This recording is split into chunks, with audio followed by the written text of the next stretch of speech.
Coincé à 45 minutes au nord-est de Paris, le club de handball de Tremblay résiste encore et toujours en première division, tapi dans l'ombre du géant PSG. Présent dans l'élite depuis 10 ans, le club de Seine-Saint-Denis a pourtant tremblé, passant tout près d'une relégation lors des 2 dernières saisons. Dans l'anonymat en Île-de-France, Tremblay a su se faire un nom sur la scène nationale. David Christman, l'entraîneur des Jaunes et Bleus, ressent ces différences de traitement. On parle de nous beaucoup à travers la France, en fait peut-être plus d'ailleurs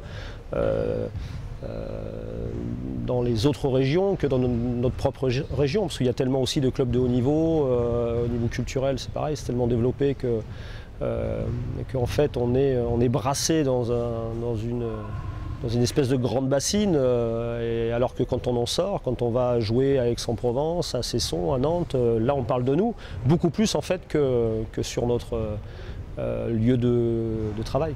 Le club francilien en 2011 a connu une finale européenne contre les Allemands de Gummersbach. Après les années noires de 2013 et 2014, Tremblay a retrouvé un meilleur standing sous l'impulsion de son nouveau coach et pointe actuellement à la 7e place en championnat. Si les Tremblaysiens ne peuvent plus suivre le rythme du grand PSG, ils continuent de se battre pour se rapprocher des meilleurs. Le double champion du monde et actuel arrière-droit du club Sébastien Bosquet aborde chaque rencontre avec la même soif de vaincre. Tous les matchs pour moi c'est des derbys, que ce soit Créteil, Paris, voilà, c'est la région parisienne et on a envie de montrer que Tremblay existe aussi et qu'il n'y a pas que le gros Paris. En recrutant David Christman pour 5 ans, le projet de Tremblay peut paraître ambitieux, même si certains préfèrent tempérer les ardeurs du TFHB.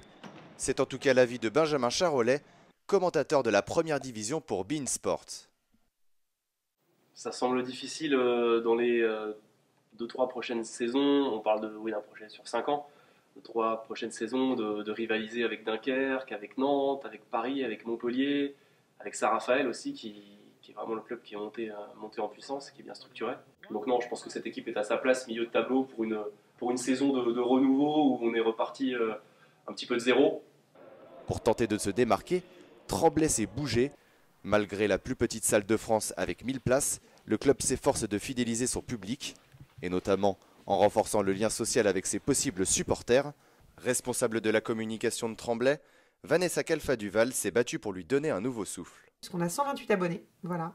Quand je suis arrivée il y a 5 ans, on en avait 12. Nous, ce qu'on va essayer, c'est vraiment de jouer sur la carte de la proximité. On est vraiment aussi basé sur le 93, avec beaucoup de missions envers les jeunes, d'insertion. On fait plein de choses sociales, on monte plein de projets.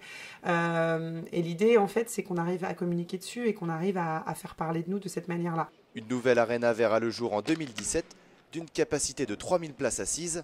Tremblay y prendra ses quartiers pour tenter de renouer avec ses glorieuses épopées européennes.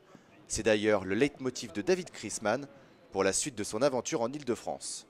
Ensemble vers l'Europe.